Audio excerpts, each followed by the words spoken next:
Hi friends, నేను advocate NVR Lakshmi Rajani alias PSS Devi, AP high court and Kakinada court and Peddapuram court. Free legal service for లేడీస్కి నేను fee తీసుకోనండి. నన్ను contact చేయాలనుకుంటే నా నంబర్ వచ్చేసి 9704912999. ఈరోజు మనం తెలుసుకుంటున్న టాపిక్ వచ్చేసి ఒక బ్రదర్ కాల్ చేశారండి. మేడం, మా వైఫ్ వదిలేసి 4 years వదిలేసి వెళ్ళిపోయింది ఎక్కడికో. నేను డైవర్స్ చేశాను. వాళ్ళ ఫ్రెండ్స్ని మా పేరెంట్స్ని అందరిని అడిగాను. ఎవరు కూడా మాకు తెలియదు ఆమె ఎక్కడికి వెళ్ళిపోయిందని చెప్పేసి అన్నారు. సో నేను అనేది డైవర్స్ వేసాను. వేసిన తర్వాత ఈమె వచ్చింది. ఇప్పుడు నా భార్య వచ్చి ఒక బాబుని ఎత్తుకుని వచ్చింది. ఇప్పుడు ఏంటంటే ఆమె బాబుకి ఆమెకి కూడా మెయింటెనెన్స్ ఇవ్వాలి నేనని చెప్పేసి మెయింటెనెన్స్ కేసు వేసింది. అలాగే నన్ను కాపురానికి రమ్మని కూడా వేసింది. నేను డైవర్స్కి వేసాను. నాకు డైవర్స్ వస్తాయా రావా? ఖచ్చితంగా వచ్చే అవకాశాలు ఎక్కువగా ఉన్నాయండి. మీకు డైవర్స్ వచ్చే అవకాశాలు ఎక్కువగా ఉన్నాయి.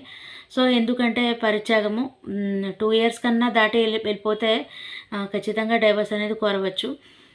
సో మీకు ఇంకొకటి ఏంటంటే ఆమె బాబు పుట్టిందంటున్నారు. సో ఆ బాబు మీకు పుట్టలేదంటున్నారు. మీరు ఖచ్చితంగా డిఎన్ఏ కూడా వేసుకోవచ్చు. డిఎన్ఏ వేసుకుని ఆ బాబు పుట్టలేదని చెప్పేసి కూడా మీరు ప్రూవ్ చేసుకోవచ్చు. సో మీకు ఆ 2 reasons వల్ల మీకు డైవర్స్ వచ్చే అవకాశాలు ఎక్కువగా ఉన్నాయి. ఒకటి, ఆమె వదిలేసి వెళ్ళిపోవడము. 2, ఆ బాబు అనేది మీకు పుట్టకపోవడము. సో ఈ 2 కారణాల వల్ల మీకు డైవర్స్ వచ్చే అవకాశాలు ఎక్కువగా ఉన్నాయి. భయపడకండి, ధైర్యంగా ఉండండి. ఒకటి చెప్తున్నా వినండి. నాకు కొంతమంది కాల్స్ అయితే చేస్తున్నారు.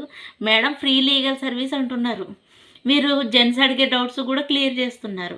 సో మీరు జెంట్స్ అడిగే డౌట్స్ క్లియర్ చేస్తున్నారు, మాకు ఫేవర్గా చెప్తున్నారు, వాళ్ళకి ఫేవర్గా చెప్తున్నారు. మాకు కూడా ఫ్రీ సర్వీస్ పెట్టచ్చు కదా అని అడుగుతున్నారు. కాదండి, నాకు చాలా నవ్వు వస్తుంది ఇలాంటి క్వశ్చన్స్ అడుగుతుంటే. నేను వచ్చేసి ఏంటంటే నేను ఒక పర్టికులర్ ఒక రీజన్తో పెట్టానండి ఫ్రీ లీగల్ సర్వీస్. అంటే నేను ఫీజు మాత్రం తీసుకొని అన్నాను, మిగతా ఖర్చులు ఉంటాయి అడ్వకేట్స్కి. మొత్తానికి ఆడవాళ్ళకి ఫ్రీ అని కాదు, ఫీజు తీసుకొని అంతే. వీడియోస్ అన్నీ చూడండి, మీకు అర్థమవుతుంది. ఓన్లీ ఫీజు తీసుకొనే చెప్తున్నా. నేను ఒకటికి 10 సార్లు ఫీజు మాత్రం తీసుకొని అంటున్నాను, కానీ నేను మొత్తానికి ఆడవాళ్ళకి ఫ్రీ అని పెట్టట్లేదు. దయచేసి నేను మగవాళ్ళకి యాంటీ కాదు. ఖచ్చితంగా మగవాళ్ళ సైడు ఖచ్చితంగా ధర్మం, న్యాయం అనేది ఉంటే నేను మగవాళ్ళ తరపున కూడా నేను అనేది తీసుకుంటాను కేసు.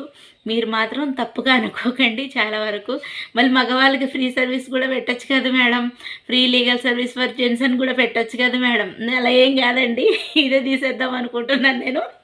సో మీకు ఒకటే చెప్తున్నా, మీ